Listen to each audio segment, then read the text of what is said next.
السلام علیکم۔ دیری کا مطلب یہ تھوڑی ہے کہ دعا قبول نہیں ہوگی۔ اس کا مطلب تو یہ ہے کہ جتنا مانگا ہے اس سے دگنا ملنے والا ہے، جتنا گمان کیا ہے اس سے بڑھ کر ملنے والا ہے، جتنا کبھی سوچا بھی نہیں اس سے بھی زیادہ ملنے والا ہے، جہاں سے کبھی تصور بھی نہیں کیا وہاں سے ملنے والا ہے۔ اللہ کی مدد آتی ہے غیب سے، مختلف طریقوں سے، کبھی کسی خیال کے ذریعے، کبھی کسی شخص کے، کبھی کچھ لفظوں کو تمہاری نظر سے گزار کے وہ تمہاری مدد کرتا ہے، کبھی کسی دوسرے کی کہانی کو تمہارے سامنے لا کر تمہیں راستہ دکھاتا ہے کہ تم جان سکو، پہچان سکو، پھر چاہو تو اس کی مدد کی غنیمت سمجھ کر سنبھل جاؤ، مان جاؤ، خود کو روک لو ایسے قدم سے جو مصیبتیں لیے ہوئے تمہارے انتظار میں ہے، یا چاہو تو نظر انداز کر کے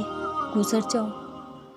آپ سجدوں تک خود نہیں آتے، اللہ آپ کے لیے ایسے حالات پیدا کر دیتا ہے جو آپ کو سجدوں تک لے آتے ہیں۔ سجدوں کے بغیر زندگی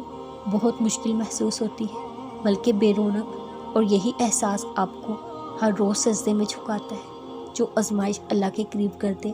وہ امتحان سے بہت بڑھ کر ہوتی ہے، وہ تو اللہ کا انعام ہوتا ہے، اور انعام ہر ایک پر نہیں کیا جاتا،